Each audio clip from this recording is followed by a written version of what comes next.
দুনিয়াতে যতদিন বেঁচে আছেন প্রত্যেকটা কদম ফেলতে হবে আমার মেপে মেপে হিসাব করে করে।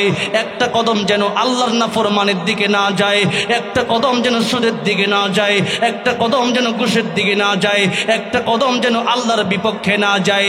যত কদম আমার দিব প্রত্যেকটা কদম যেন আল্লাহর কোরআনের পক্ষে হয়। ও মুসলমান, ও ইমানদার ভাইরা, আমার মুরব্বি ওয়াজিরা, আজকে আমাদের বয়স তো কম হয় নাই, কিন্তু এখন আমরা কবরের কথা মনেই করতে পারলাম না। অথচ সূরা তাহায় আল্লাহ বললেন, ইন্নাস সাআতা আতিয়াতুন আকাদু উখফিহা, মরণ তোমাদের ঠিকই আসবে। মরণ যা আসবে, এই মরণ কখন আসবে তা তোমাদের কারো জানা নাই। অন্য আয়াতের ভিতরে আল্লাহ রাব্বুল আলামিন বলছেন, ইযা জাআ আজালুহুম লা ইস্তাখিরুনা সাআতাও ওয়া লা ইস্তাকদিমুন। ও আমার বান্দারা, যখন মরণের সময় হয়ে যাবে সাথে সাথে মালাকুল মউত চলে আসবে। ও দুনিয়ার মানুষ, কেউ তখন মালাকুল মউত আজরাইলকে ফেরাতে পারবে না। আল্লাহ বললেন, যখন সময় হয়ে যাবে একটা সেকেন্ড আগেও হবে না, পরেও হবে না। সুতরাং মৃত্যুর প্রস্তুতি নেওয়ার জন্য আল্লাহ 24টা ঘন্টায় যেন আমরা মৃত্যুর প্রস্তুতি নিয়ে রাখি, এই জন্যই এই কথা বললেন। আল্লাহ বললেন, আকাদু উখফিহা, আমি আল্লাহ এটা গোপন করে রাখলাম। এখানে সাআ আসছে, ইন্নাস সাআতা আতিয়াতুন, নিশ্চয়ই কিয়ামত আসবে। সূরা তাহার এই আয়াতে আল্লাহ যে সাআ বললেন, এই সাআর অর্থ হচ্ছে কিয়ামত। কিন্তু নবীজির ব্যাখ্যাই বললেন কিয়ামত হবে দুই ভাবে, একটা হলো বড় কিয়ামত আর একটা হলো ছোট কিয়ামত, যার আরবি শব্দ হলো কিয়ামতে সুগরা আর কিয়ামতে কুবরা। কিয়ামতে কুবরা তো যেদিন ইসরাফিল আলাইহিস সালাম সিংহায় ফুৎকার দিবে সেদিন বড় কিয়ামত হয়ে যাবে। আর নবীজি অন্য হাদিস শরীফের ভিতরে বললেন, মান মাতা ফাকাদ কামাত কিয়ামাতুহু। ও দুনিয়ার মানুষেরা, যখন তোমার মরণ হবে তখন তোমার কিয়ামত শুরু হয়ে যাবে। মরণের সাথে সাথে যদি নাফরমান হয় আযাব শুরু হয়ে যাবে। একটা মানুষের জীবন্ত মানুষের চামড়া টেনে টেনে গোষ্ঠীর সাথে চামড়া যদি টেনে চিরা হয় তাহলে যতটা বেশি কষ্ট হয় এর চাইতে বেশি কষ্ট হবে মৃত্যুর সময়। শুরু হয়ে যাবে আযাব আর গজব। কবরে যাওয়ার পর নবী বলেন, আল কবরু রাউযাতুম মির রিয়াজিল জান্নাহ আও হুফরাতুম মিন হুফারিন নার। কবরে যাওয়ার পরে হয়তো কবরটা তোমাদের জন্য জান্নাতের বাগান হবে, নয়তো কবরটা তোমাদের জন্য জাহান্নামের গর্ত হয়ে যাবে। ও মুসলমান, এই জন্য মৃত্যুর আগে, মালাকুল মউত আসার আগে আল্লাহ আরো অনেক ফেরেশতা পাঠায়। যদি ভালো মানুষ হয় রহমতের ফেরেশতা তার কাছে আসে, আর যদি খারাপ মানুষ হয় গজবের ফেরেশতা তার কাছে আসে। রহমতের ফেরেশতারা এসে বলে, ও আল্লাহর বান্দারে, দুনিয়াতে কষ্ট করেছো, ভালো ঘর ছিল না, ভালো কাপড় ছিল না, দুনিয়াতে কষ্ট করেছো, আর কষ্ট করতে হবে না, আর কষ্ট নাই, এখন থেকে শান্তি শুরু হয়ে যাবে। ইয়া আইয়াতুহান নাফসুল মুতমাইন্নাহ ইরজিই ইলা রাব্বিকি রাদিয়াতাম মারদিয়া ফাদখুলি ফি ইবাদি ওয়াদখুলি জান্নাতি। ও প্রশান্ত মন, আল্লাহর দিকে চলে আসো। কোন অবস্থায়? রাদিয়াতাম মারদিয়া, আমার আল্লাহ খুশি তোমার প্রতি, তুমিও আল্লাহর প্রতি খুশি। সুতরাং চলে আসো, আল্লাহর প্রিয় বান্দাদের অন্তর্ভুক্ত হও, আর আল্লাহর তুই জান্নাতের ভিতরে তুমি প্রবেশ করো। জোরে কোন সুবহানাল্লাহ। আল্লাহ গো, মৃত্যুর আগে এরকম রহমতের ফেরেশতা তুমি আমাদের কাছে পাঠায়ো, জোরে কোন আমিন। আর যদি আল্লাহ নাফরমানি করেন, কাইফা তাকফুরুনা বিল্লাহ, যদি আল্লাহর সাথে নাফরমানি করেন আযাব তখনই শুরু হয়ে যাবে। গজবের ফেরেশতা আসবে আর জাহান্নাম আর জান্নাত দুইটাই ধরবে। ও আল্লাহর নাফরমান বান্দা, দেখ জান্নাতে কত নিয়ামত ছিল, কিন্তু তুই নিয়ামত নিতে পারলি না। দুনিয়ার সাধারণ 2-4 টাকার জন্য কত দৌড়ালি, কিন্তু 24টা ঘন্টা গেল, 23 ঘন্টা দুনিয়ার জন্য দিলেও 1টা ঘন্টা আল্লাহর জন্য দিতি। একটা ঘন্টা আল্লাহর জন্য দেওয়ার সময় কি তোর হলো না? ও না ফরমান, 24 ঘন্টা সময়ের ভিতরে 24 ঘন্টা নিজের জন্য ব্যয় করলি, আমার আল্লাহর কুদরতি কদমে একটা ঘন্টা সেজদা দিতে পারলি না, ফজর জোহর আসর মাগরিব এশা তুই পড়তে পারলি না। ও না ফরমান, এই জান্নাত আর তোর জন্য না, জাহান্নাম তোর জন্য অবধারিত হয়ে গেছে। তখনই আযাব শুরু হয়ে যাবে। আমার ভাইরা, আমার মুরব্বী ওজিরা, গজবের ফেরেশতারা আর মালাকুল মউত আজরাইল যখন আসবে, যখন দেখবে তার সুরত, একদিকে তার মাথা আকাশে, তার পা যখন দেখবে জমিনে, অগ্নিলক্ষা চক্ষু গরম হয়ে তার দিকে তাকাবে। এই তাকানোটাই তার জন্য গজব হয়ে যাবে। আর যদি ভালো মানুষ হয়, সুন্দর করে এমন ভাবে তার সামনে আসবে, দেখলেই বড় মায়া লাগবে, দেখলেই বড় ভালো লাগবে। ও মুসলমান, আল্লাহ বললেন তুম্মা ইউমীতুকুম, আবারও কিন্তু মরণ হবে। এই জীবন চলতেছে, আবারও কিন্তু মরণ হবে। আর এই মরণটার জন্য আলাদা কোনো বয়সের প্রয়োজন নাই। আগে আসে দাদা, পরে আসে বাবা, পরে আসে সন্তান নাতি। কিন্তু যাওয়ার বেলা এরকম কোনো সিরিয়াল নাই। দাদার কাছে নাতির লাশ, দাদার হাতে নাতির লাশ থাকে কি থাকে না? দাদা নাতির লাশ কবরে নামায় কি নামায় না? নানা নাতির লাশ কবরে নামায় কি নামায় না? বাবা সন্তানের লাশ কবরে নামায় কি নামায় না? ও মুসলমান, আল্লাহ বললেন 24টা ঘন্টা মৃত্যুর জন্য তুমি রেডি থাকো। 24 ঘন্টা যদি মৃত্যুর জন্য রেডি না থাকো, হঠাৎ করে মালাকুল মউত আজরাইল আসবে, আর ওই সময় মৃত্যুর প্রস্তুতি নেওয়ার সময় আর তুমি পাবা না। এখন অনেকে ঋণ আছে, অনেকে গুনাহ করে ফেলছেন। ফেরাউন তওবা করছিল যখন তার মৃত্যুর সময় হয়ে গেছে। 2 সময় তওবা আর কবুল হয় না। একটা হলো বাদাল গারগারা, যখন জাহান্নামে গলা এই পর্যন্ত আয়া পড়ছে, মালাকুল মউত চলে আসছে, এখন আপনার মরণ হয়ে যাবে, যাবে অবস্থা খারাপ, কথা ঠিক মতো করতে পারেন না। এখন আল্লাহ তওবা করলাম, এখন আর এই তওবা কবুল হবে না। আল্লাহ বলেন এতদিন তুই কোথায় ছিলি? ফেরাউন বলছিল আনা মিনাল মুসলিমিন, আমিও মুসলমান। কিন্তু আল্লাহ বলেন না, আল আন, এখন আর হবে না। 50 বছর দিলাম, হ্যাঁ 60 বছর দিলাম, এখন আর হবে আসতেছে। আচ্ছা আচ্ছা, ইয়া রাসূলুল্লাহ, ইয়া হাবিবাল্লাহ, যেই মূর্তির কাছে জীবন ভর মাথা নত করলাম, এই মূর্তির কাছে আমি বিপদ থেকে বাঁচার জন্য কত দোয়া করলাম, এই মূর্তির কাছে আমার উপর যেন ঠাড়া না পড়ে, আমার উপর যেন আযাব গজব না আসে, এই জন্য কত চাইলাম এই মূর্তির কাছে, রিজিক চাইলাম। কিন্তু এই মূর্তির উপর কুকুর প্রস্রাব করে দিল, এই মূর্তির আমি পিটাইলাম, এই মূর্তির হাত পাও সব ভাঙলাম, এরপরেও মূর্তি আমার সাথে কোনো কথা বলতে পারলো না। সুতরাং ওই মূর্তি কোনোদিন খোদা হতে পারে না।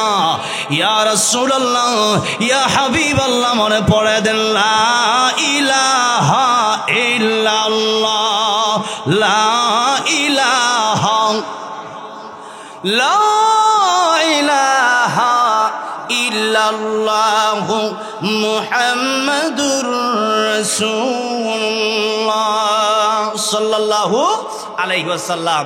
আমার ভাইরা, আমার মুরব্বী বাজিরা, তাহলে একটা মূর্তি কথাই বলতে পারে না, তার কাছে মাছি আসে, ওই মাছিটা সরাতে পারে না। এই জন্য হিন্দুরা বোঝে বিপদের সময় মূর্তির কোনো কাজ হবে না, ডাকতে হলে সে আল্লাহকেই ডাকতে হবে। আমার ভাইরা, আমার মুরব্বী বাবাজিরা, আজকে আমরা আল্লাহকে ডাকি, কিন্তু আল্লাহর সাথে আমরা শরীক করে ফেলি। আমাদের দেশে এমনও কিছু লোক আছে যারা আল্লাহর চাইতে তাদের নেতার নাম বেশি জপে। তাদের নেতার নাম তারা যেই পরিমাণ জপছে, এই পরিমাণ যদি আল্লাহর নাম জপতো, আমার মনে হয় তাদের জন্য জান্নাত ওয়াজিব হয়ে যেত। কিন্তু আজকে বড় আফসোসের বিষয়, নেতার নাম যতবার জপছে, আল্লাহর নাম ততবার জপে নাই। এই জন্য যে দলে আপনি করেন না কেন, আমি কোন দলের নাম নিচ্ছি না, তবে দলের প্রধান স্লোগান হবে নারে তাকবীর। যেরকম নারে তাকবীর, নারে তাকবীর। দলের প্রধান স্লোগান কি হবে? আল্লাহু আকবার। প্রধান স্লোগান কি হবে? আল্লাহু আকবার। এটাই হবে দলের প্রধান স্লোগান। যারা নেতা কর্মীরা আছেন তাদেরকে আমি বলে দিচ্ছি, আপনাদের কর্মীদেরকে আপনি শিখিয়ে দেন নারায়ে তাকবীর, আল্লাহু আকবার। এই দল বিজয় হবেই হবে, কোনো সন্দেহ নাই।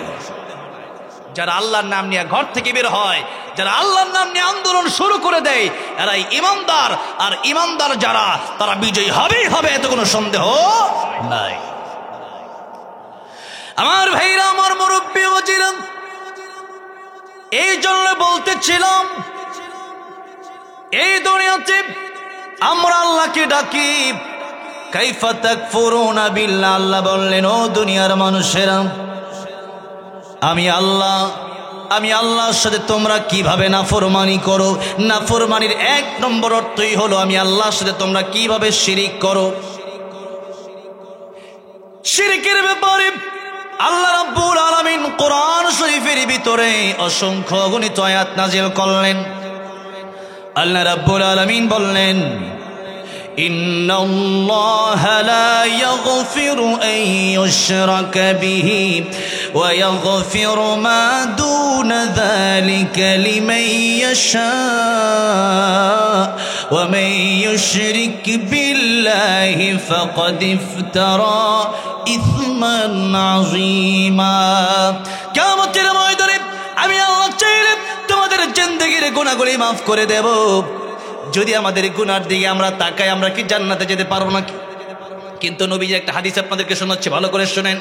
নবীজি বলেন, কিয়ামতের ময়দানে আমার আল্লাহ তো রহমান, আমার আল্লাহ তো রহিম, আমার আল্লাহ গফফার, আমার আল্লাহ দয়াবান। এই জন্য এক একটা ছোট্ট ছোট্ট আমল দেখে আমার আল্লাহ রাব্বুল আলামিন উসিলা বানায় বানায় জান্নাতের মেহমান বানায় দিবেন। কিয়ামতের ময়দানে আল্লাহর দুইজন বান্দার সাথে একজন আরেকজনের সাথে দেখা হবে, আল্লাহ দেখা করায় দিবেন। কিভাবে একটু শোনেন, হাদিস শরীফের ভিতরে আসছে, দুনিয়াতে মরুভূমির ভিতরে একজনের কাছে পানি আছে আর একজনের পানি নাই। যেই ব্যক্তির কাছে পানি আছে সেই ব্যক্তির কাছে এক বোতল পানি আছে, একটু পরে তারও লাগতে পারে। যার কাছে পানি নাই সে এসে পানি চাইলো, আমার কি একটু পানি দেওয়া যায়, আমার বড় পিপাসা লাগছে, আমি বড় তৃষ্ণার্ত, আমার কি একটু পানি দেওয়া যায়। যেই মাত্র বলেছে এমনি তারে পানিটা দিয়ে দিল। দয়াময় যেই যে হলো, কিয়ামতের ময়দানে যেই ব্যক্তি পানি দিছে ওই ব্যক্তি দেখবে তার লিস্টটা জাহান্নামের খাতায়, আর যেই ব্যক্তিকে পানি পান করানো হয়েছিল ওই ব্যক্তি তাকায় দেখবে তার লিস্টটা জান্নাতের খাতায়। আমার আল্লাহ ডেকে বলল, ফেরেশতারা রে, যে ব্যক্তির লিস্টে জাহান্নামের খাতায় ওই ব্যক্তিকে নিয়ে যাও জাহান্নামের দিকে।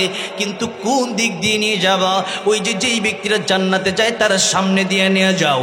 যে সময় তার সামনে দিয়ে নিয়ে যাবে এমন সময় তাকায় দেখবে ওই ব্যক্তিকে দেখা যায় দুনিয়াতে বিপদের সময় যারে পানি পান করাইছিল। ডাক দিয়ে বলবেন, ভাই রে, ওই যে দুনিয়াতে তোমার পানি পান করাইছিলাম, আজকের কিয়ামতের কঠিন ময়দানে তুমি যাও জান্নাতে আর আমি যাই জাহান্নামে। আমার আল্লাহর একটা নিয়ম হলো, আমার আল্লাহ যাকে একবার জান্নাতের টিকিট দিবেন, আমার আল্লাহর কোনো দিন তার কাছ থেকে জান্নাতের টিকিট কেড়ে নিবে না। জোরে কোন সুবহানাল্লাহ। ও ভাই রে, দুনিয়াতে বিপদের সময় তোমার এক গ্লাস পানি পান করাইছিলাম, আজকের কিয়ামতের কঠিন ময়দানে আমি বড় বিপদে পড়েছি, তুমি কি পারো না আল্লাহর কাছে আমার জন্য একটু সুপারিশ করতে? তুমি যদি একটু সুপারিশ আল্লাহর কাছে করো, আমার আল্লাহ রাব্বুল আলামিন তোমার কাছ থেকে জান্নাতের টিকিট ক্যান্সেল করবে না। তোমার টিকিট যেহেতু বাতিল হবে না, তুমি কি পারো না আমার জন্য আল্লাহর কাছে একটু সুপারিশ করবে? এমন সময় লোকটা বলবে, হ্যাঁ, তুমি তো দুনিয়াতে বড় বিপদের সময় আমার উপকার করেছিলে, আজকের কিয়ামতের কঠিন ময়দানে তোমার কি আমি একটু উপকার করতে পারি না? আল্লাহ তাআলা এই লোকটা দুনিয়াতে বড় বিপদের সময় আমার এক গ্লাস পানি পান করেছিল, আল্লাহ রাব্বুল আলামিন তুমি কি পারো না আজকে আমার সাথে তারেও জান্নাতের মেহমান বানাতে? আমার আল্লাহ ডাক দিয়ে বলবেন, ও আমার বান্দা, দুনিয়াতে যে তার উপকার করেছিলে আমি আল্লাহ রাব্বুল আলামিন সেই দিনের কথা আমি ভুলি নাই। ওই দিন যেহেতু তোর দয়ামা হয়েছিল, আমি আল্লাহর দয়ামা তার চাইতে কোটি কোটি গুণ বেশি আমি আল্লাহ তোর সামনে তার উপস্থিত করলাম, এই জন্য যাতে করে তুই তার কথা বলিস। ও বান্দারে, আমি আল্লাহ রহমান, আমি আল্লাহ রহিম, আমি আল্লাহ গফফার, ও বান্দারে আজকে তোর সুপারিশ আমি আল্লাহ মঞ্জুর করে নিলাম, তাহলে শুধু তুই একা না, তোর সাথে আমি আল্লাহ রাব্বুল আলামিন ওই বান্দা তোর এই দুনিয়াতে পানি পান করানোর কারণে, এক গ্লাস পানি পান করানোর কারণে আজকে কিয়ামতের ময়দানে তারে আমি আল্লাহ মাফ করে দিলাম, বিনিময়ে তোর সাথে আমি আল্লাহ রাব্বুল আলামিন জান্নাতের মেহমান বানিয়ে দিলাম। আর তো জোরে কোন সুবহানাল্লাহ। আমার ভাইরা, আমার মুরব্বী বাবাজিরা, এক গ্লাস পানি পান করানোর বিনিময়ে যদি কোনো মানুষকে আল্লাহ জান্নাত দেয়, তাহলে বোঝা গেল জান্নাতে যাওয়ার জন্য বলেন তো কয়টা নেকির প্রয়োজন? একটা। জোরে কোন কয়টা? একটা। আবার জাহান্নামে যাওয়ার জন্য কয়টা গুনাহ প্রয়োজন? একটা। একটা গুনাহ, একটা আমলের কারণে আপনি জান্নাতে যেতে পারেন, আবার একটা গুনার কারণে আপনার ঠিকানা হবে জাহান্নাম। এই জন্য আমি বলেছি যে আমল, নেক আমল এটা যদি ছোটো হয় এটা ছাড়া যাবে না, আর গুনাহ যদি ছোটো হয় এটা করা যাবে না। আমার ভাইরা, আমার মুরব্বী বাবাজিরা, যেই কথা বলছিলাম, কিয়ামতের ময়দানে আল্লাহ উসিলা দেখে দেখে এক একজন মানুষকে জান্নাতের মেহমান বানায় দিবে। তাহলে আজকে আমরা যারা এখানে বেঁচে আছি, এখন আপনাদের সামনে এই কথাটা বলার উদ্দেশ্য হলো এটা যে আল্লাহ বললেন, ইন্নাল্লাহা লা ইয়াগফিরু আন ইউশরাকা বিহি ওয়া ইয়াগফিরু মা দুনা যালিকা লিমান ইয়াশা। আমি আল্লাহ চাইলে কিয়ামতের ময়দানে তোমাদের সব গুনাহ মাফ করে দেব। বলেন সুবহানাল্লাহ। আল্লাহ বলেন মাফ করে দিবেন, কিন্তু আল্লাহ বললেন শোনো, লা ইয়াগফিরু আন ইউশরাকা বিহি, আমি আল্লাহ চাইলে সব গুনাহ ক্ষমা করে দেব। দুনিয়াতে থাকতে কোরআনে কারীমে আমি আল্লাহ ওয়াদা করলাম, একটা গুনাহ আমি আল্লাহ কখনোই ক্ষমা করব না। এটা ক্ষমারও যোগ্য। ওই গুনার নাম হলো শিরিক। ওই গুনার নাম কি? শিরিক। সূরা লোকমান কোরআন শরীফে 8 জন ব্যক্তির নামে সূরা এসেছে। এর মধ্যে 6 জন হলো নবী আর 2 জন হলেন ওলি। এক নম্বর একজন মহিলা ওলি, আরেকজন পুরুষ ওলি। মহিলা ওলির নাম মারিয়াম আলাইহিস সালাম, আর পুরুষ ওলির নাম লোকমান হাকিম। লোকমান হাকিম আলাইহিস সালাম, ওনার নামে আল্লাহ 21 নম্বর পাড়ায় সূরা নাজিল করলেন। লোকমান আলাইহিস সালাম ছিলেন বড় কালো। কি ছিলেন? বড় কালো, কিন্তু লোকটা ছিলেন বড় ভালো।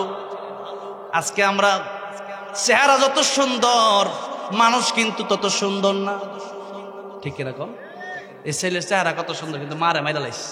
এই চেহারাতে লাভ আছে? লাভ। আল্লাহ ডাক দিয়ে বললেন, চেহারা কালো আর ডলার দাম আমি আল্লাহর কাছে নাই। মানুষ লম্বার খাটোর দাম আমি আল্লাহর কাছে নাই। দুনিয়ার গরিবের দাম আমি আল্লাহর কাছে নাই। বংশ বেশি ভালো আর বংশ বেশি উচ্চ অথবা নিচু, এটার দাম আমি আল্লাহর কাছে নাই।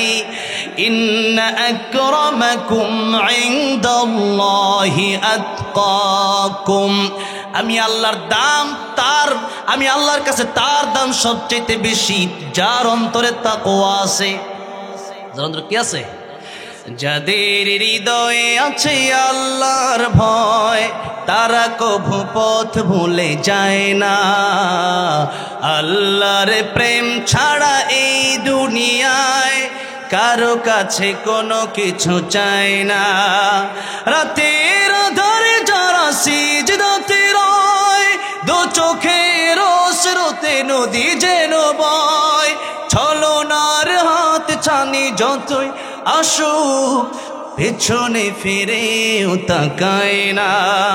যাদের হৃদয়ে আছে আল্লাহর ভয়, তারা কভু পথ ভুলে যায় না।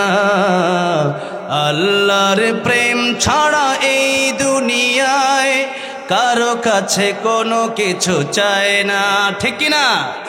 এই জন্য আল্লাহরে ভয় করেন।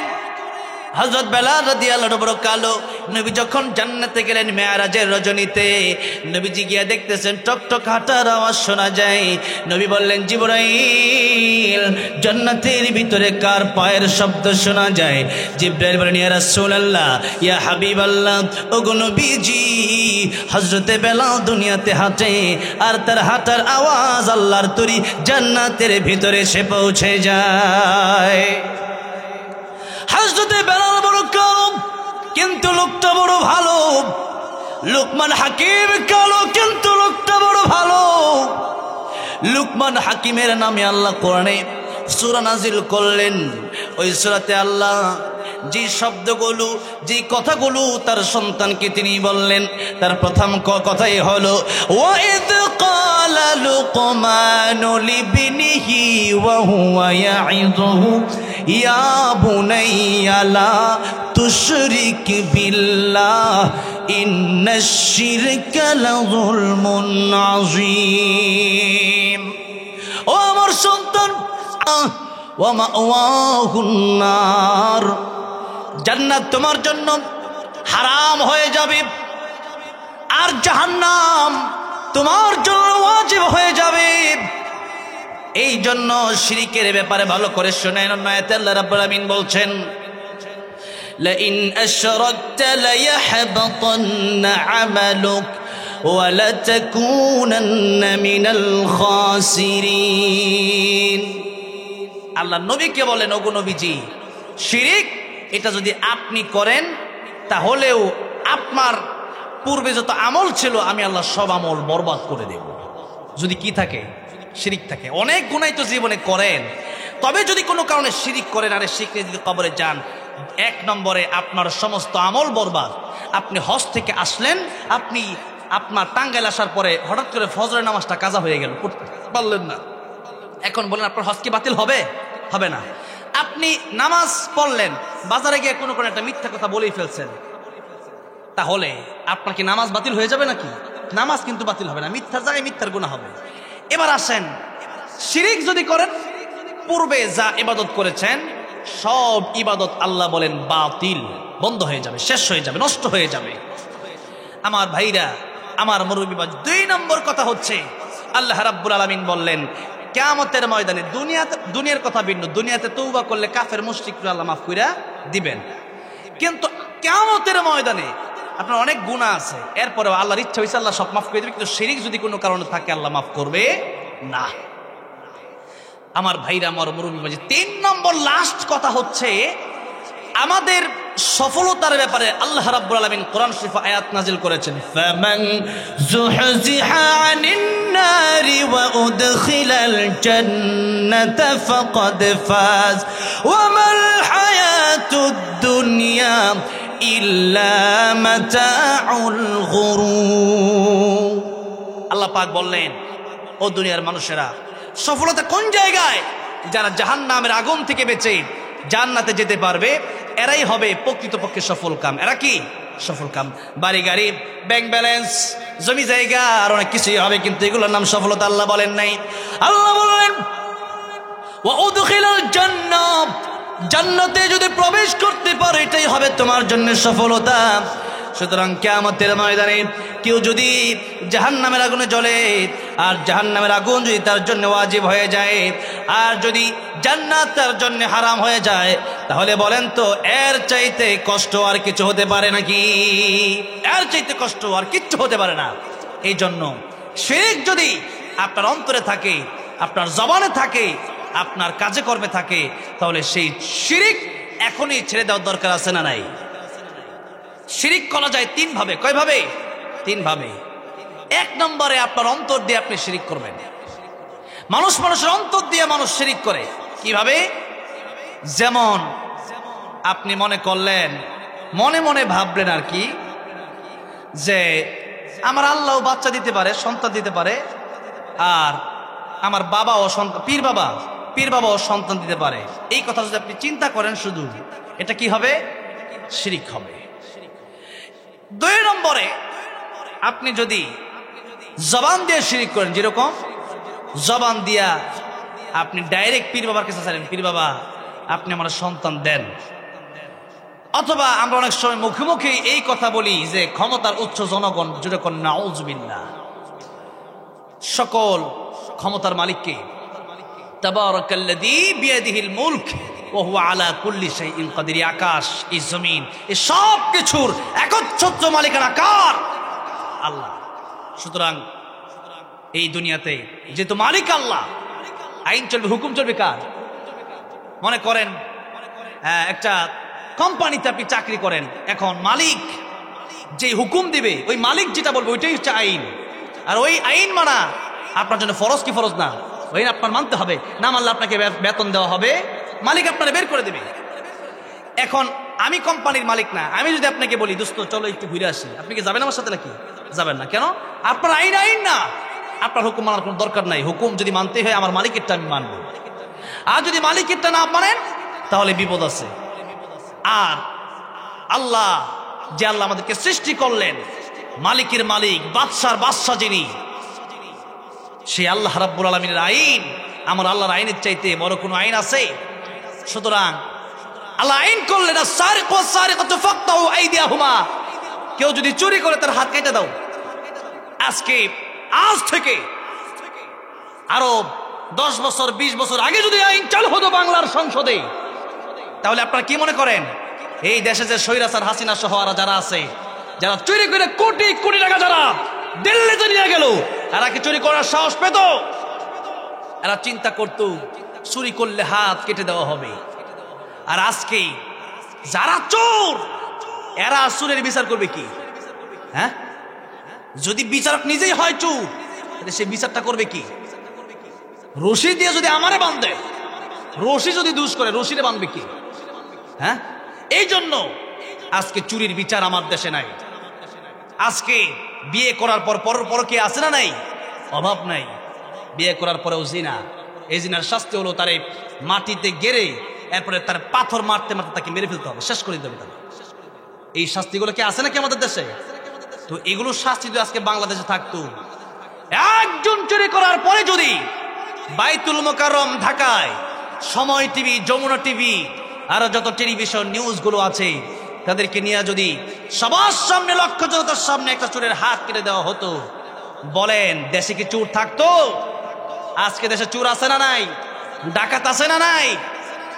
দিন দুপুরে ডাকাতি হয়, দিন দুপুরে রাস্তা আটকে আছে, জ্যামে পড়বেন, ডাকাতেরা এসে বলবেন যা আছে সব।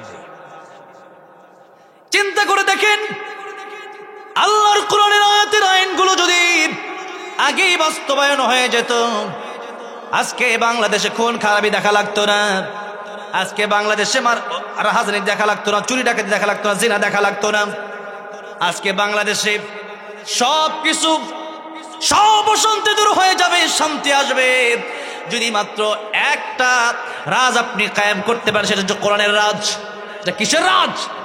আল্লাহর কোরআন যদি বাংলাদেশ কায়েম করতে পারেন, বাংলাদেশে কোনো অশান্তি থাকবে না, চুরি ডাকাতি থাকবে না, জিনা থাকবে না, পরকীয়া থাকবে না। আর আজকে আল্লাহর কোরআন বাদ দিয়ে শান্তি চান, শান্তি কশিন কালেও আসা সম্ভব না। সম্ভব নাকি? সম্ভব। এই জন্য আল্লাহ রাব্বুল আলামিন বললেন, যারা আল্লাহর আইন বাদ দিয়া অন্য কারো গোলামি করতে চায়, শিরিক কিভাবে হয় দেখেন। বাংলাদেশের ভিতরে হাজার হাজার মূর্তি স্থাপন করলো, এরপরে কলেজ ইউনিভার্সিটির সোনার সন্তান যাদেরকে বলেন, সেই সন্তানগুলো দিয়ে নেতারা যায় তাদের সামনে মাথা নত করে, মূর্তির সামনে পর্যন্ত মাথা নত করিয়ে দিয়েছে।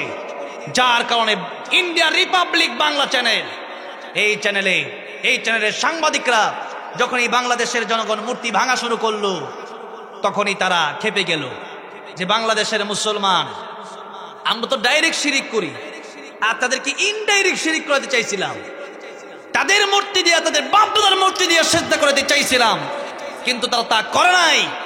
আজকে আমাদের প্ল্যান সব মাটি হয়ে গেছে।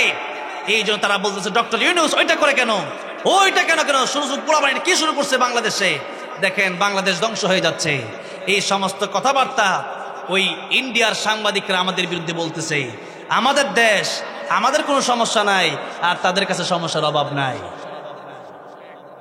আজকে নিজের সন্তান নিয়ে কথা বলে না, কিন্তু সৎ মা দেখবেন আদর করে অন্যটার। কি সমস্যা? কি সমস্যা? হলো এটা যে আমার সন্তান বড় হয়ে হাঁটবে, আর সেজন্য হাঁটতে না তারা একবার পঙ্গু করে দিতে চায়।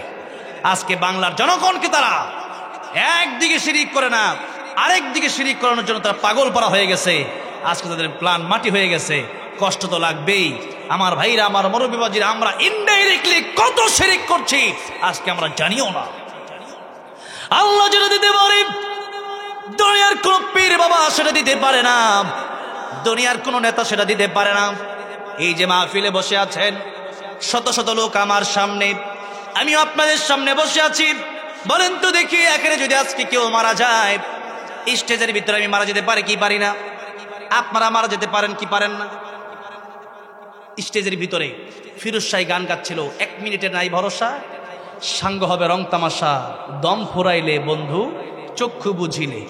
এই গান গাইতে গাইতে তার মরণ হয়ে গেল। কত শ্রোতা এই মাহফিলে বসে বসে ওয়াজ শুনতে শুনতে মরণ হয়ে গেল। আচ্ছা, কেউ যদি মরে যায়, কারো ক্ষমতা আছে যে এখান থেকে তার আবার উদ্ধার করে তার আবার জীবনটা দিবে? বলেন আছে? নাই।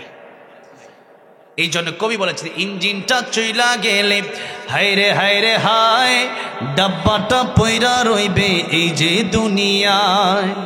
ইঞ্জিন চলে গেলে পুরা ডাব্বার কোনো দাম নাই।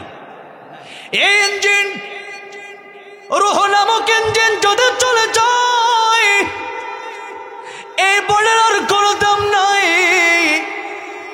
যে স্ত্রী ছাড়া আপনি ঘুমাতে পারেন না, যে স্ত্রী আপনাকে ছাড়া ঘুমাতে পারে না, আপনার টাকার বাড়ি গাড়ি অর্থ করে সম্পদের অভাব নাই, কিন্তু আপনার খালি বডি আর ঘরের ভিতরে রাখা হবে না, বরং আপনার লাশটা বাইরে রেখে দেওয়া হবে।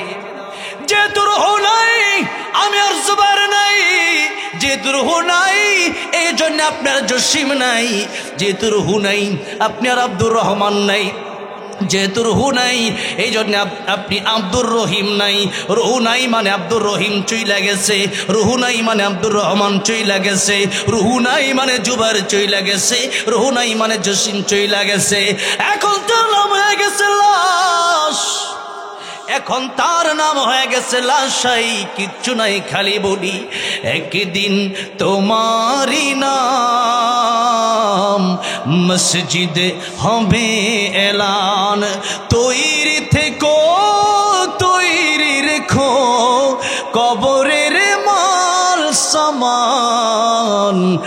একদিন তোমারই নাম মসজিদে হবে এলান। মসজিদে এলান হয়ে যাবে। আব্দুর রহিম ইন্তেকাল করেছে, আব্দুর রহমান ইন্তেকাল করেছে, আব্দুল সত্তার ইন্তেকাল করেছে, আব্দুল গফুর ইন্তেকাল করেছে। ইন্তেকাল মানে এই দুনিয়া থেকে পরপারে চলে যাওয়া, এই দুনিয়া থেকে আল্লাহর দরবারে চলে যাওয়া, এই দুনিয়া থেকে কবরে চলে যাওয়া, এক জায়গা থেকে আরেক জায়গায় যাওয়াকে ইন্তেকাল বলা হয়। ইন্তেকাল করেছে মানে আব্দুর রহিম ইন্তেকাল করেছে, আব্দুর রহমান এক জায়গা থেকে অন্য জায়গায় চলে গেছে। সুতরাং আব্দুর রহমান আর নাই, আব্দুর রহিম আর নাই, খালি ডাব্বা পড়ে আছে, লাশ পড়ে আছে। কত তাড়াতাড়ি আপনাকে দাফন দেওয়া হবে এই চিন্তায় মানুষ অতিষ্ঠ হয়ে যাবে। বলতেছি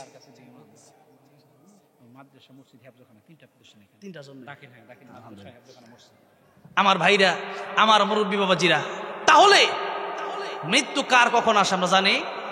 গাড়িতে যাইতেছি, অ্যাক্সিডেন্ট হয়ে মরে যেতে পারে। ঘুমায় রইছি, ঘুমের সময় মরণ হতে পারে কি পারে না? রাস্তা দিয়ে হেঁটে যাচ্ছেন, দেখাই দিলে ফার্মাসি, মরে যেতে পারেন। তাহলে মরার জন্য আজকে মানুষ জীবিত থাকলে মানুষ অবাক হয় না, যে জীবন্ত কত মানুষ অবাক নাই। এই যে কথা বলতেছি, এটাই অবাক হওয়ার বিষয় ছিল, যে কেমনে কথা বলতেছি, আল্লাহর কি কুদরত। এই যে চোখে দেখতেছি, আল্লাহর কি কুদরত, বন্ধ করলাম আর দেখি না। এই যে কানে শুনতেছি, আল্লাহর কি কুদরত। আর মানুষ মরে গেলে পরে মানুষ অবাক হয়, এই লোকটা মরে গেল কেমন। কিন্তু মরে যাওয়া অবাক হওয়ার বিষয় না, বেঁচে থাকাটাই অবাক হওয়ার বিষয়। যেরকম ঠিক না বেঠিক? আজকে মানুষ মরে গেলে পরে অবাক হই, আর আমরা মরতে চাই না। আল মুমিনু তুহফাতুল, আল মাউতু তুহফাতুল মুমিন, মৌত হলো মুমিনের জন্য হাদিয়া। এটা কি হাদিয়া? মরণের সময় হয়ে গেলে পরে মুমিন ব্যক্তি খুশি হয় যে আহ, কতদিন পরে আমার আল্লাহর সাথে আমার আজকে দেখা হবে। আল্লাহু আকবার, আল্লাহু আকবার, আমার আল্লাহর সাথে আমার দেখা হবে। আব্দুল কাদের জিলানী রাহমাতুল্লাহ এটাই বলতেন। কি বলতেন? जन्नत व दोज़ख से या रब क्या करो, जन्नत व दोज़ख से या रब क्या करो, आरज़ू है मैं तुझसे देखा करो, आरज़ू है मैं तुझसे देखा करो। আল্লাহ তাআলা জান্নাত কি করব, জাহান্নাম দিয়ে আমি কি করব? আল্লাহ, জাহান্নামের এক কর্নারেও যদি তুমি আমার দিয়ে দাও, জাহান্নামে যেতেও রাজি আছি, কিন্তু তোমার দিদার নসিবে না হলে আমি আব্দুল কাদের অন্তর ঠান্ডা হবে না, চিৎকার মেরে বলা যাবে না সুবহানাল্লাহ। আব্দুল কাদের জিলানী রহমাতুল্লাহ, যারা তাহাজ্জুদের নামাজ পড়ে, যারা 5 ওয়াক্ত পড়েন, তাদের কথা তারা তো ফরজে ডিউটি করতেই হবে, কিন্তু আল্লাহরা যারা বেশি ভালোবাসে এরা গভীর রাতে আর ঘুমায় না। সুজদা ওয়া কিয়ামা, রাত যখন গভীর হয়ে যায় তখন তারা আল্লাহর কুদরতি পায়ে সিজদা দেওয়ার জন্য সিজদা দেয় আর কান্দে, এটা তাদের ভালো লাগে। যেরকম ঠিক না ঠিক? আমার ভাইরা, আমার মুরব্বী বাবাজিরা, যখন মরণের সময় হয়ে যাবে তখন আল্লাহর পক্ষ থেকে আল্লাহ ফেরেশতাদেরকে বলে যে যাও, আমার পক্ষ থেকে তোমরা তাদের কাছে সালাম দাও। সালাম কোন? সুবহানাল্লাহ। দুনিয়ার একজন বন্ধু অনেক ভালোবাসা আরেকজন বন্ধুকে, অথবা প্রেমিক প্রেমিকা, কথার কথা আছে দুনিয়াতে। এখন যে 1 বছর 2 বছর কথা কয় না, হঠাৎ করে প্রেমিক প্রেমিকারা চিঠি পাঠাইছে, প্রেমিকার দিকে কো আহা আমার প্রেমিকা আমার চিঠি পাঠাইছে, আল্লাহু আকবার, কি খুশি। আর আল্লাহ আমাদের সবচেয়ে প্রিয় বন্ধু কে? আল্লাহ। আল্লাহ, এরপর হলো রাসূল, এরপরে ইমানদার ব্যক্তিরা। এখন আল্লাহ হইল আমাদের সবচেয়ে প্রিয় বন্ধু, এবং এই কথাটা আল্লাহ কোরআনে কিভাবে বললেন? আল্লাহ বললেন ওয়াল্লাযীনা আমানু আশাদ্দু হুব্বান লিল্লাহ।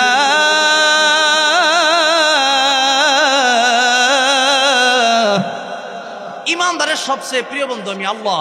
যখন কে? আল্লাহ। ইব্রাহিম আলাইহিস সালাম যখন আগুনে ফেলে দিবে, জিবরাইল আইছে, কয় ইব্রাহিম আলাইহিস সালাম, পয়গম্বর ইব্রাহিম আগুনে ফেলবে, আপনি বাঁচা দেই। ইব্রাহিম আলাইহিস সালাম কয় না, আমার আল্লাহ দেখে না, আমার আল্লাহ কি আমার দেখে না? আমার আল্লাহ যদি দেখে আর আমার যদি আগুনে ফেলে, ঠিক আছে ফিরে যাবো, তোমার বাঁচার দরকার নাই, বাঁচালে আমার আল্লাহ বাঁচাবে। আল্লাহু আকবার। আর আমি ইব্রাহিম আগুনে পড়ার কারণে আমার আল্লাহ যদি খুশি হয়ে যায়, আমি ইব্রাহিম 1 বার 2 বার 3 বার নয়, 1000 বার জীবন কাটিয়ে দিব আগুনে পড়তে পড়তে, আমি 1000 বার আগুনের ভিতরে জ্বলতে রাজি আছি। আল্লাহ কয়া নারু কুনি বারদান ওয়া সালামান আলা ইব্রাহিম, আগুন আমার ইব্রাহিমকে তো স্পর্শ করবে না, একটা পশম যেন না পড়ে, বরং জান্নাতের মতো আরামদায়ক হয়ে যাও। ইব্রাহিম আলাইহিস সালাম এই পৃথিবী থেকে যখন চলে যাবেন, পৃথিবীর মানুষকে ডেকে বললেন, পৃথিবীর মানুষেরা রে, দুনিয়াতে কত জায়গা দেখলাম, কত জায়গায় গেলাম রে, আমি যখন সে আগুনের ভিতরে গেলাম, 40টা দিন নমরুদের আগুনের ভিতরে আমি ছিলাম, ওই 40টা দিন যত শান্তিতে আমি ছিলাম, আমি পয়গম্বর ইব্রাহিম এত শান্তির জায়গা পৃথিবীর জমিনে আর কোথাও দেখি না।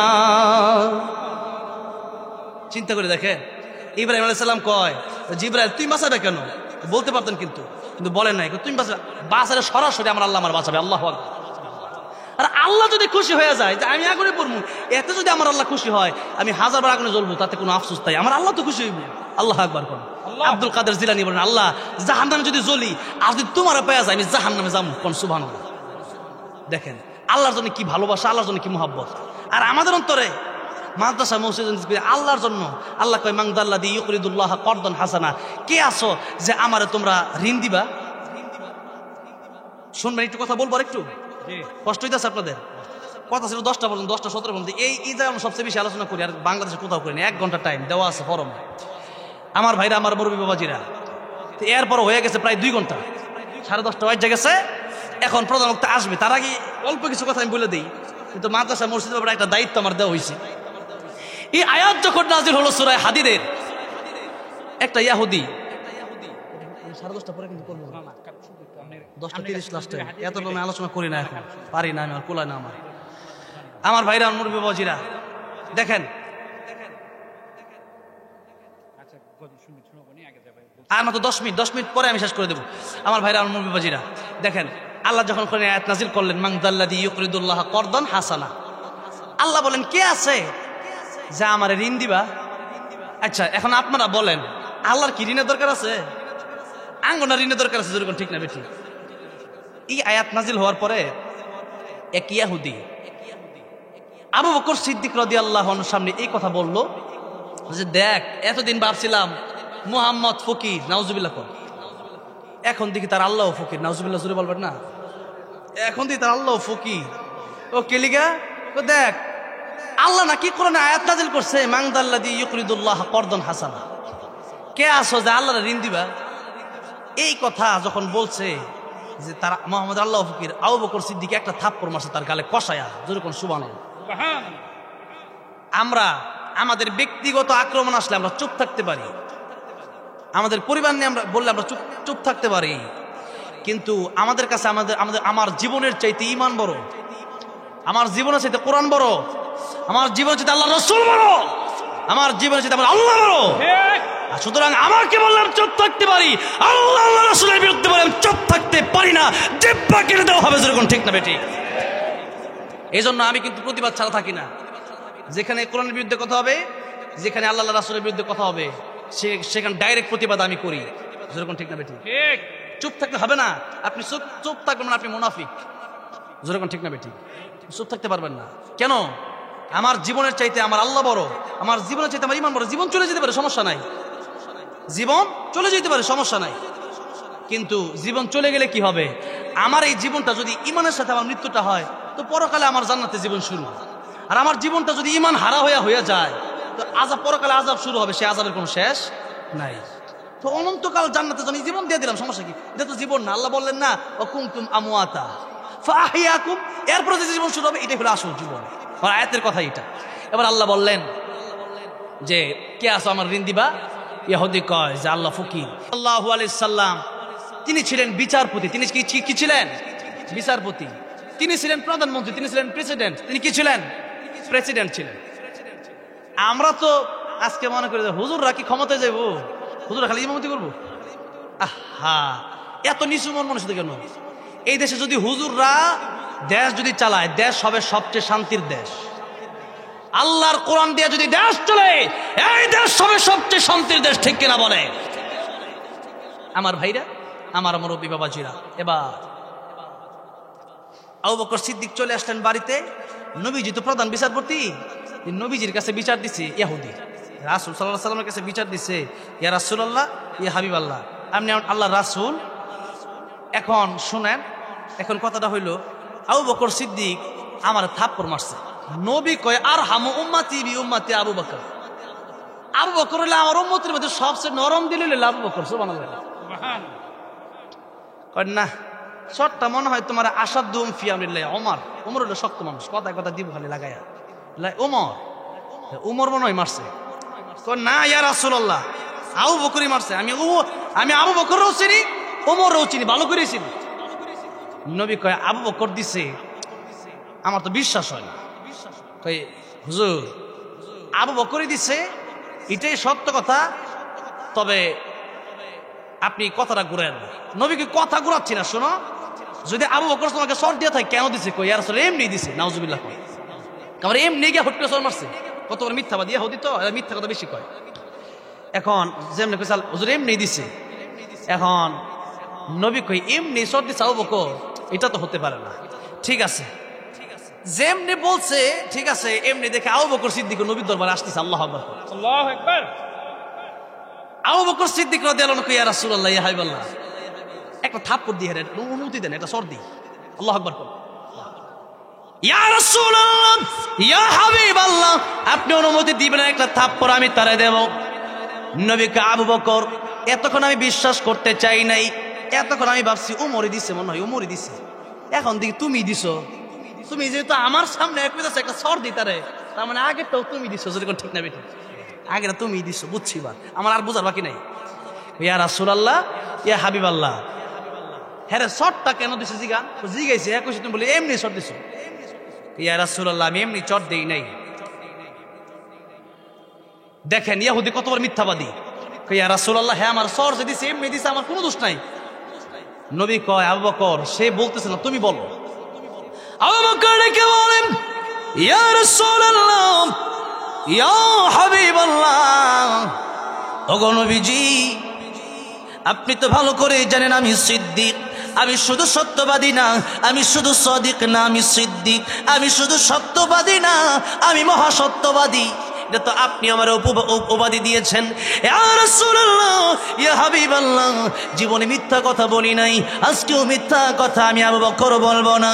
ইয়া রাসূলুল্লাহ, ইয়া হাবিবাল্লাহ, আপনার বিরুদ্ধে বলেছে কথা, আল্লাহর বিরুদ্ধেও কথা বলেছে, আল্লাহকে ফকির বলেছে, আপনাকেও ফকির বলেছে। ইয়া রাসূলুল্লাহ, ইয়া হাবিবাল্লাহ, আমি তো চাইছিলাম দুইটা থাপ্পড় দিতে, একটা আল্লাহর পক্ষ থেকে আর একটা আপনার পক্ষ থেকে। আমি যে একটা দিছি, আরেকটা বাকি আছে। ইয়া রাসূলুল্লাহ, এই লিখিত আমি কইতেছি একটা দিতাম। সুবহানাল্লাহ, সুবহানাল্লাহ, এটা একটা বাকি আছে। নবী আবু বকর, এটা ইসলামী কোর্ট, এখানে সাক্ষী ছাড়া বিচার হয়, সাক্ষী ছাড়া বিচার হয় না। আবু বকর সাক্ষী আছে। এখন ওই সময় কোন মুসলমান আবু বকরের সামনে ছিল না, আবু বকর রাদিয়াল্লাহু আনহুর সামনে ছিল না। আবু বকর সিদ্দিক রাদিয়াল্লাহু আনহু, ইয়া রাসূলুল্লাহ, সাক্ষী কেউ নাই, আমার কথায় যদি বিশ্বাস করেন এইটাই কথা, আর কোন কথা নাই। নবী কয়, আমি জানি তোমার কথাটা মিথ্যা না, কিন্তু ইহুদি যে বলতেছে, এখন সাক্ষী যদি না, ইহুদির আবার সাক্ষী আছে। চিন্তা করে দেখেন, থাপ্পড় যদি ওইটা আরেক ইহুদি। এখন নবীজি বলতেছেন, আবু বকর বিচার হবে, বিচার তোমাকে নিতেই হবে, মাথা পেতে নিতে হবে। আবু বকর সিদ্দিক রাদিয়াল্লাহু আনহু, ইয়া রাসূলুল্লাহ, ইয়া হাবিবাল্লাহ, ইহুদি আল্লাহরে গালি দিছে, আর ইহুদিরে আমি থাপ্পড় দিছি, এর কারণে যদি আমার কল্লা যায়, কল্লা দিতে রাজি আছি, এরপরেও আমি ইহুদির কাছে নত হতে রাজি নাই। চিৎকার দিয়ে বলা যাবে না সুবহানাল্লাহ। ইয়া রাসূলুল্লাহ, আজকের শাস্তি আমি মেনে নেব, আজকের শাস্তির জন্য আমি জীবন দিয়ে আল্লাহর জান্নাতে চলে যাব। কোন সুবহানাল্লাহ। নবীজি বলেন, বিচার শুরু হয়ে যাবে। আমার আল্লাহ ডাক দিয়ে বললেন, জিবরাইল যাও, আমার বন্ধুর কাছে যাও, গিয়ে বলো আমার আবু বকরের কথা, আমার আবু বকরের সাক্ষী দুনিয়ার কোনো মানুষ না থাকলেও আমি আল্লাহ নিজেই আবু বকরের সাক্ষী হয়ে গেলাম। আমার নবীর কাছে আমার কোরআনের আয়াত নিয়ে যাও, লাকাদ সামিআ আল্লাহু কাওলাল্লাযীনা ক্বালু ইন্নাল্লাহা ফাকীর ওয়া নাহনু আগনিয়া। যে ইহুদি বলেছে আমি আল্লাহ ফকির আর তারা ধনী, এই কথাটা আমি আল্লাহ শুনেছি, দুনিয়ার কোনো মানুষের সাক্ষী লাগবে না, আমি আল্লাহ সাক্ষী দিয়ে দিলাম। আমি আল্লাহর সাক্ষী কি আমার নবীর কাছে গ্রহণযোগ্য হবে না? চিৎকার মেরে বলা যাবে না সুবহানাল্লাহ। সাক্ষী হলেন কে? আল্লাহ। আর সাক্ষী দরকার আছে? আর সাক্ষী দরকার নেই। এবার যেই মাত্র আয়াত নাজিল হয়ে গেছে, আমার নবীকে, কিরে ইহুদি, আমার আল্লাহ তো আয়াত নাজিল করছে আবু বকরের পক্ষে। সুবহানাল্লাহ। ইহুদি কই, এটা তো আমি বুঝি নাই, এই ঘটনা যে আয়াত নাজিল হয়েছে এটা তো বুঝি নাই। যখন আল্লাহু আকবার। আমার ভাইয়ের, আমার বন্ধুগণ, আমার পরিবার, কথাটা বলার উদ্দেশ্য হলো যে এই আয়াত যখন আল্লাহ নাজিল করলেন, আল্লাহ বলেন, মান যাল্লাযী ইউকরিদুল্লাহ করদান হাসানা, যে আমারকে ঋণ দিবা, মানে আমারকে করজ দিবা, মানে কি, যে আমার রাস্তায় কে দান করবা, যেই ব্যক্তি আমার রাস্তায় দান করবা, আমি আল্লাহ তারে কত ডবল দেব সে নিজে চিন্তাও করে দেখতে পারবে না। সুবহানাল্লাহ। সে চিন্তাও করতে পারবে না। আমার ভাইরা, আমার মুরব্বী বাবাজিরা, আজকের এই মাহফিলটা মাদ্রাসা, মসজিদ, হাফিজিয়া মাদ্রাসা, দাখিল মাদ্রাসা সবগুলো এখানে একত্রিত, আলহামদুলিল্লাহ। এই সবগুলো মাদ্রাসা, মসজিদ, এই এবং হাফিজিয়া মাদ্রাসা, এই তিনটার সমন্বয়ে, অনেক জায়গায় শুধু মাদ্রাসা, অনেক জায়গায় শুধু মসজিদ, অনেক জায়গায় শুধু দাখিল মাদ্রাসা, শুধু হাফিজি মাদ্রাসা, এত কিছু একসাথে। এই জায়গায় আমি জিজ্ঞাসা করতে চাই, এক গ্লাস পানির বিনিময়ে যদি আল্লাহ জান্নাত দান করতে পারে, আমি আর আপনি আজকে 500 টাকা, 1000 টাকা এই মাদ্রাসা মসজিদের জন্য দেই, তাহলে আমার আল্লাহকে, আমাকে, আপনাকে এই ওসিলায় জান্নাত দিতে পারে না? অনেক মানুষ কয় যে 1000 টাকা জানা যাবো, আরে আপনি জানেন কেমনে? আমার আল্লাহ এক একটা ছোট্ট ছোট্ট